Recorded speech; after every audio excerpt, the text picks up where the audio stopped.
Sir, Mommy won't wake up, the small voice piped, laced with a fear that chilled Daniel to the bone. He felt the blood drain from his face, his professional mask cracking. Show me, he managed. The words a hoarse whisper swallowed by the wintry air. The sky remained stubbornly gray, heavy with the promise of more snow. It began to fall harder, the thick, wet flakes swirling like discarded confetti across the slumbering streets. 6 in the morning, a time when the world felt both ancient and new. It was a bitter, unforgiving winter morning, the kind that bit right through your clothes and settled deep in your bones. The sidewalks, usually bustling, were deserted, buried beneath a thick, pristine blanket of white. The air itself felt dangerous, sharp enough to steal your breath and burn your lungs. A solitary figure moved hesitantly down the street, a tiny, indistinct blur against the overwhelming whiteness. She couldn't have been more than 3 or 4 years old. Her name, he would soon learn, was Lily. Damp, tangled curls of faded gold clung to her cheeks, framing a face too young to know such despair. A threadbare pink jacket, pathetically inadequate for the weather, offered little protection against the biting cold. Her bare feet, red and swollen, left faint, fleeting imprints in the snow, small testaments to her desperate journey, quickly erased by the relentless storm. Her lips, trembling with cold and fear, formed the desperate plea. Help, Mommy, help Mommy. The words were fragile, lost in the mournful howl of the wind, yet carried an urgency that defied the elements. She stumbled forward, eyes barely open, too young to possess a sense of direction, yet driven by a primal instinct, the faint, flickering memory of the warm, inviting glow of a porch light she sometimes glimpsed from her bedroom window. At the intersection, the snow had drifted, forming an icy barrier that nearly concealed the curb. She took a tentative step, and a horn blared, shattering the morning's fragile peace. A dark SUV, moving too fast for the treacherous conditions, rounded the corner, its tires momentarily losing their grip on the slick surface. Twin beams of headlights sliced through the swirling snow like laser beams, illuminating Lily's fragile form. She froze, paralyzed by fear. In a split second, instinct took over. She ducked low, dropping to her knees, her tiny frame sinking into the unforgiving snow. The SUV roared past, missing her by mere inches, a stark reminder of her vulnerability. She slipped, one small hand instinctively reaching out to grasp the icy ground for support. Her breath came in short, panicked gasps, little puffs of white against the gray morning. She didn't cry. There were no tears, just a silent, unwavering determination to keep moving. Her face was flushed a deep, unnatural red from the relentless cold. Her cheeks stung with the wind's icy kiss. Her lips were turning a soft, ominous purple. Her small nose dripped, unnoticed and uncared for. She wrapped her arms around herself as best she could, a futile attempt to trap some semblance of warmth, to stay upright against the storm's relentless assault. 2 more blocks. Then she saw it. The house with the wide, welcoming porch, the golden light spilling out through the frosted windows, a beacon in a desolate landscape. The only home on the street not shrouded in darkness. The porch roof, slanted and sturdy, offered a brief respite from the relentless snowfall. She climbed the steps slowly, each footfall shaky and uncertain. Under the shelter of the porch, her strength finally gave way. Her legs buckled beneath her. She leaned weakly against the front door, her eyelids fluttering closed, her lashes laced with frost. Her breath came in smaller and smaller puffs, fading like dissipating fog. The door swung inward. Daniel Ross, CEO, philanthropist, a man accustomed to command and control, stood framed in the doorway, one hand on the knob, his expensive briefcase in the other, ready to face another demanding day. He froze, his heart jolting in his chest. Before him stood a vision. A tiny, shivering girl, her skin burning with cold, snow clinging to her like a second skin. Her legs gave way just as his reflexes kicked in. He dropped his briefcase, the sound muffled by the snow-covered porch, and caught her in his arms before she could collapse onto the unforgiving ground. Hey, what are you doing out here? His voice, usually a carefully modulated baritone, was sharp with urgency, laced with a concern he hadn't realized he possessed. He crouched down, cradling her fragile body close to his chest. Lily's eyes flickered open, just enough to find his. Sir, she whispered, her voice trembling, a delicate thread threatening to snap. My mom didn't wake up. Daniel's carefully constructed facade crumbled. What? The single word was heavy with dread. She's on the floor. Lily's breath hitched, her words trailing off, lost in a torrent of childish fear.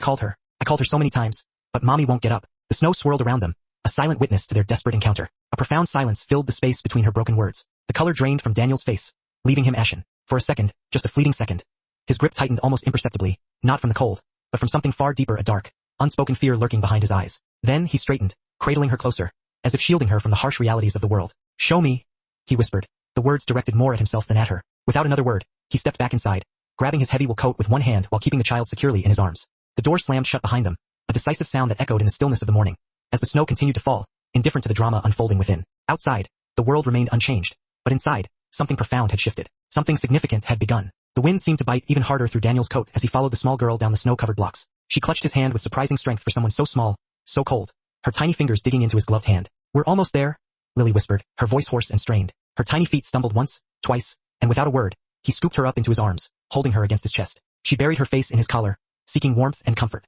When they reached a dilapidated apartment building, she pointed upwards with a small, trembling finger. 3rd floor, number 302. Daniel climbed the creaking stairs 2 at a time, his heart pounding in his chest. The door to apartment 302 was slightly ajar, an ominous sign. A wave of frigid air seeped through the opening. When he pushed the door fully open, a sharp, biting chill hit him like a physical blow. Inside, the apartment was shrouded in darkness. The linoleum floor gleamed faintly with a thin layer of frost. The heater was silent, lifeless. The room was eerily quiet, holding its breath. Then he saw her. A woman lay motionless on the worn wooden floor near the cramped kitchen. Her blonde hair, disheveled and tangled, spilled out around her head like a curtain of pale gold, framing a face etched with exhaustion. She was dressed in only a thin t-shirt and loose pajama pants, woefully inadequate protection against the freezing temperature inside. Her body trembled uncontrollably. Her limbs curled inwards as if desperately trying to conserve what little warmth remained. "Mama!" Lily cried out, her voice piercing the silence, and instinctively ran towards her mother. Daniel reacted swiftly, his protective instincts taking over. He reached the woman's side in seconds, dropping to his knees beside her. He pressed 2 fingers against her neck, searching desperately for a pulse. There it was, faint but steady. Her skin was like ice, her breathing shallow and ragged. "God!" Daniel muttered under his breath, the word a silent prayer. His hand hovered over her, hesitated for a fraction of a second, a ghost of a memory flickering across his mind. The scene before him slammed into his consciousness with the force of a physical blow. Years ago, a different apartment, a different floor, a different woman, his own mother, had collapsed in the same way. The same stillness, the same frightening silence. He had been a young boy then, alone and terrified, not knowing what to do, and no one had arrived in time to help. He closed his eyes, his jaw clenched tight. Asterisk, not again. Asterisk, he banished the haunting memory, forcing himself back to the present with a surge of urgency. Daniel gently scooped the woman into his arms. She was shockingly light, far too light. He carried her into the small bedroom and laid her carefully on the bed. Her lips moved, murmuring something unintelligible. Her skin was flushed with fever and pale with cold all at once.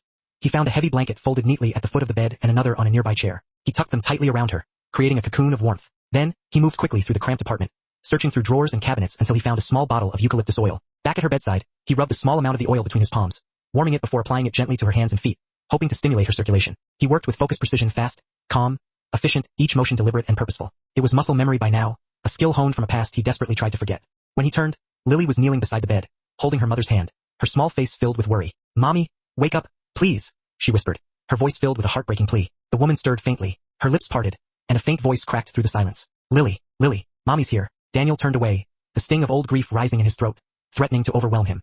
He stood by the window, staring out at the falling snow, his hands trembling slightly at his sides. He pulled out his phone and dialed his private physician. "Emergency. Come to 302 Whitmore. Now, bring fluids. Fever protocol." 20 minutes later, the doctor arrived, accompanied by a nurse pushing a medical kit through the narrow doorway. They worked in practice sync, checking vital signs, starting in 4 drip, taking her temperature. Daniel stood just behind them, his arms crossed, watching every move with an intensity that bordered on obsession. He did not sit. He did not speak. The doctor looked up, her expression grave. "She's severely dehydrated and suffering from exhaustion, hypothermia, and a high fever, but you got to her in time. She'll need rest, warmth, and nutrients, but she's going to be okay." Daniel nodded once, but his shoulders didn't relax. He looked down at the woman lying unconscious in the bed. Her face was peaceful now, softened by the layers of warmth, but it didn't erase the trauma of what had just happened, or the terrifying possibilities of what could have happened if Lily hadn't sought help. Daniel turned to the little girl who had curled up on the rug beside the bed, clutching a worn teddy bear and watching everything with wide, silent eyes. He knelt beside her, his gaze gentle. "You did something very brave today, Lily." The girl blinked up at him, her eyes filled with a mixture of fear and hope. "She's not going to go away, right?" Daniel's voice caught in his throat, choked with emotion.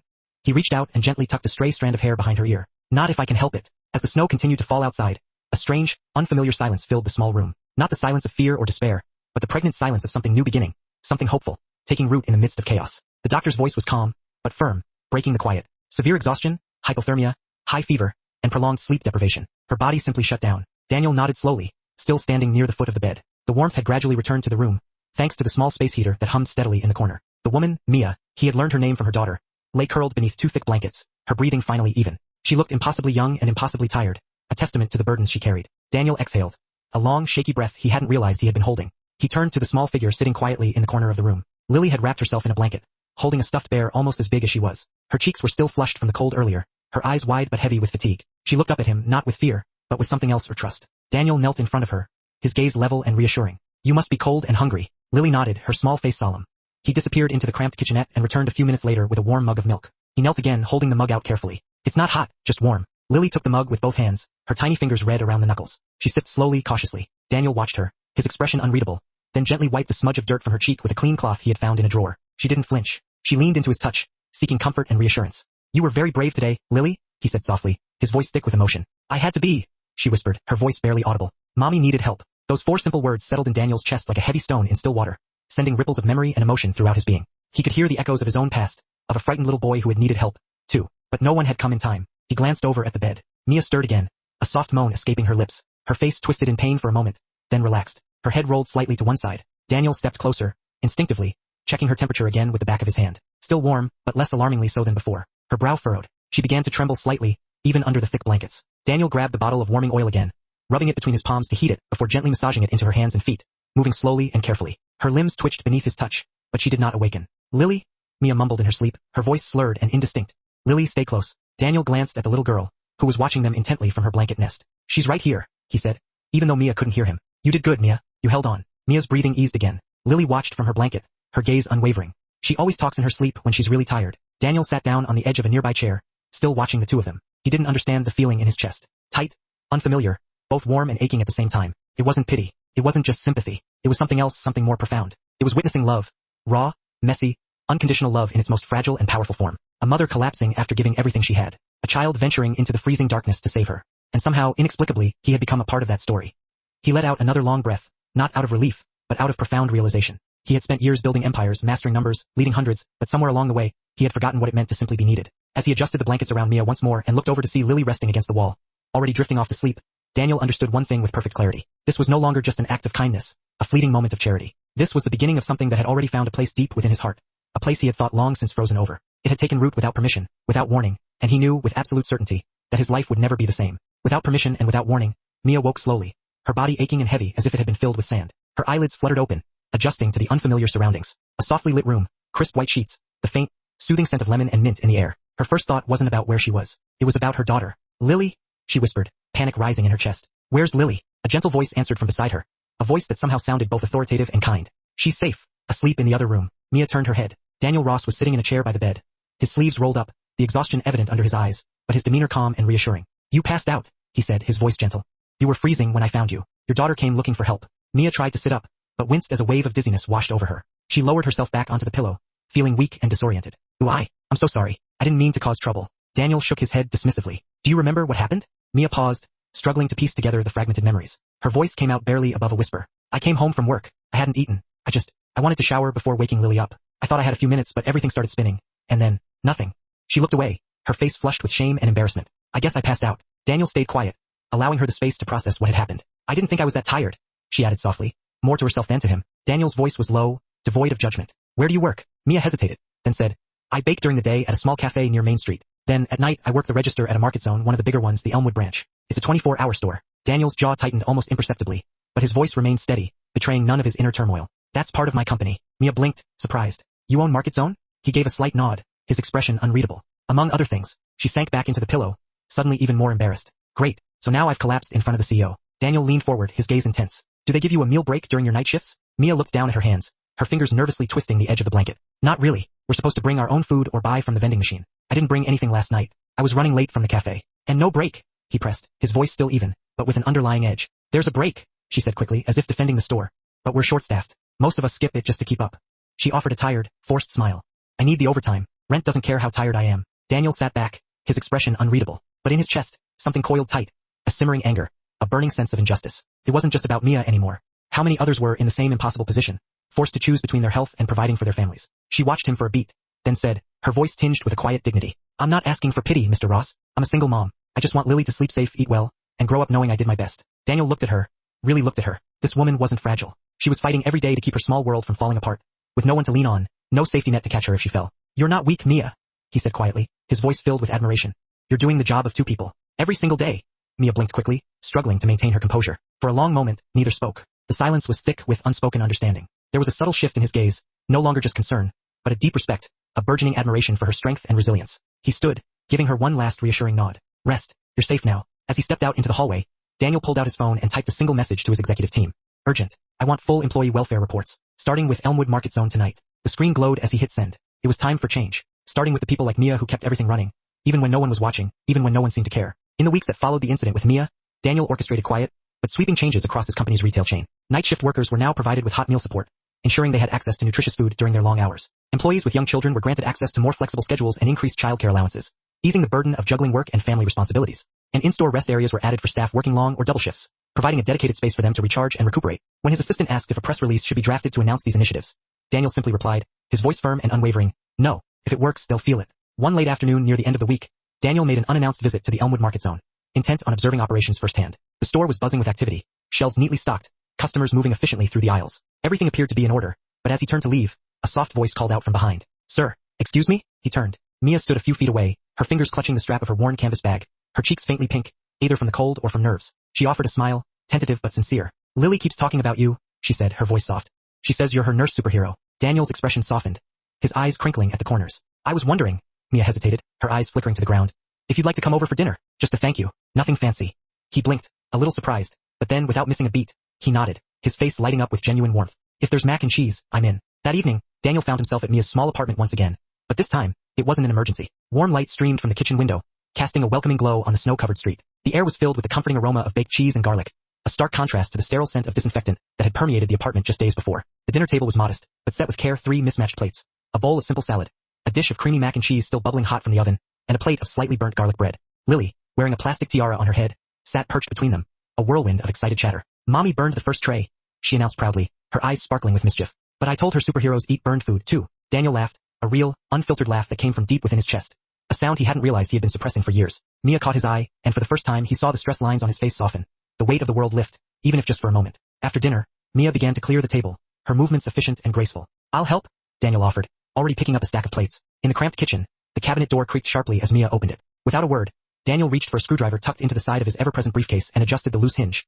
tightening the screws with practiced ease. The burner on the old stove wobbled slightly. He fixed that too, securing it with a few deft movements. Mia watched him quietly, her arms crossed, a half-smile playing on her lips. He moved around the small space with a quiet confidence, like someone accustomed to mending things without being asked, someone who noticed what needed care and simply did it, without fanfare or expectation. No grand gestures, just presence. Quiet, steady presence. When it was time for him to leave, Lily, already dressed in her pajamas, ran over and wrapped her small arms tightly around Daniel's leg, hugging him with surprising strength. "Will you stay next time too?" she asked, her voice muffled against his trousers. "Because it feels safe when you're here." Daniel knelt down slowly, meeting her gaze with a warmth that mirrored her own. "Only if your mom says it's okay." He looked up at Mia, his eyes searching hers. She didn't answer right away. Her gaze lingered on him longer than it had before, taking in the genuine kindness in his eyes, the quiet strength in his demeanor. And then, she smiled, a smile that reached all the way to her eyes. It wasn't nervous. It wasn't forced. It was warm, open, and genuine. The kind of smile you give someone who's no longer a guest, but a welcome piece of home. Daniel stood, his heart strangely steady in his chest, and stepped out into the hallway. For the first time in years, he didn't feel the biting cold. It was a quiet Sunday afternoon, the kind that felt slower, gentler than the rest of the week. Daniel had offered to drive Mia and Lily to a children's park just outside the city. The park was nestled between a row of tall, ancient trees and sprawling open fields, a verdant oasis dotted with brightly colored slides, intricate rope structures and soft, welcoming grass that crunched pleasantly underfoot. A small kiosk near the entrance served warm waffles and steaming coffee, their inviting aroma drifting gently through the crisp autumn air. Lily wasted no time. As soon as they arrived, she dashed towards the towering climbing net, her laughter echoing through the park like joyful music. Mia chuckled softly, watching her daughter run, her little arms pumping with boundless energy and excitement. Daniel walked beside her until they found an empty wooden bench beneath a canopy of golden leaves, the sunlight filtering through the branches in dappled patterns. They sat in comfortable silence for a while, the sun warming their faces as Lily fearlessly clambered higher and higher on the jungle gym. Daniel's eyes never left her, his gaze filled with a mixture of admiration and protectiveness. He smiled, but there was something distant in that smile, something intangible, something she couldn't quite name. Mia broke the silence, her voice soft and sincere. "Thank you again for everything you've done. I still don't know how to repay you." Daniel didn't answer right away. He leaned forward slightly, resting his elbows on his knees, his gaze still fixed on Lily as she navigated the climbing structure with effortless grace. When he finally spoke, his voice was quiet but steady, as if he were carefully choosing each word. "I lost my mother, one morning, just like that day." Mia turned her head slowly, her breath catching in her throat. She sensed the pain that lay beneath his calm surface. "She collapsed while we were home alone," he continued, the words coming slowly, carefully, as if he were stepping across fragile ground.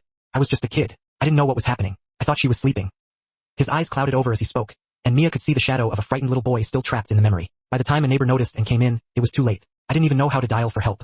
I just kept calling her name." There was a long, heavy pause. The breeze shifted, rustling the leaves in the trees. The world around them went on, children yelling, swings creaking, the everyday sounds of life filling the air, but it felt like they were suspended in their own quiet space, separated from the world by an invisible barrier of shared grief. "I begged someone to help her," Daniel said, his voice rougher now, laced with a raw emotion that took Mia by surprise. "But no one came soon enough. I've spent my whole life not knowing if it would have made a difference, but I still carry it, every day." Mia didn't know what to say. She had seen many different facets of Daniel, calm, kind, capable, but never this one. Never this raw, vulnerable, and exposed. "When Lily showed up at my door," he said, finally turning to look at her, his eyes filled with a profound sadness, "and said her mom didn't wake up, I wasn't just scared for her. I was terrified it was happening again, that someone I couldn't save would slip through my fingers."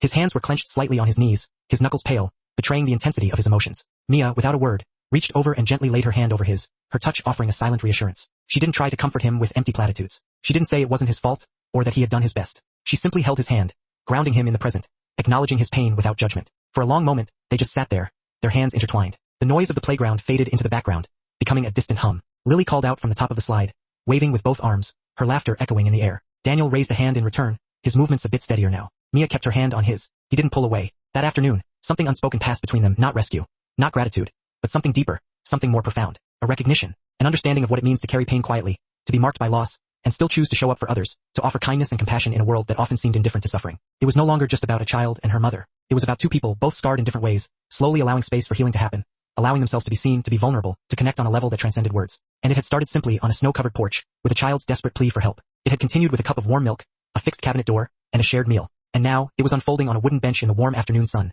with a child's laughter in the distance, and a hand that said, You are not alone anymore. It was late Saturday afternoon when Mia took Lily to the park behind their apartment complex. The golden light of the setting sun stretched across the playground, casting long shadows and painting the sky with hues of orange and pink. The laughter of children echoed through the crisp autumn air, a symphony of joy and carefree abandon. Lily ran ahead in her little sneakers, her arms swinging with excitement, her ponytail bouncing behind her like a cheerful flag, while Mia settled on a bench to watch, content to soak in the simple pleasure of the moment. Not long after, Daniel arrived. He had a meeting nearby with someone from the residential office, but his steps slowed almost imperceptibly when he spotted Mia and Lily. A soft smile graced Daniel's face as he approached them without a moment's hesitation. Daniel, look how high I can climb now, Lily exclaimed from the jungle gym, waving excitedly. Daniel chuckled, giving her a thumbs up. Careful up there, superhero. Lily's face lit up, and she grabbed the next bar, eager to show off. But just as she reached the top, her foot slipped. A terrifying moment of weightlessness.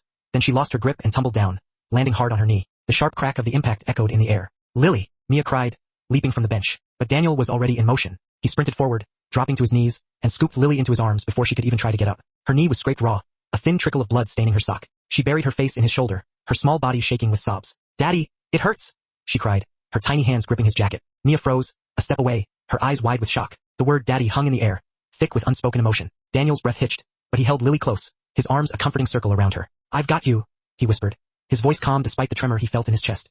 You're safe now. Mia knelt beside them, trying to diffuse the tension with a teasing tone, even though her throat felt tight. Looks like someone loves you more than her mom. Lily, still teary-eyed, peeked out from Daniel's neck and sniffled. No, mommy, I love both. But Daniel, he comes when I fall. Daniel looked at Mia. There was no pride in his eyes, only a quiet, deep understanding, a recognition, and perhaps even a hint of something more profound, love.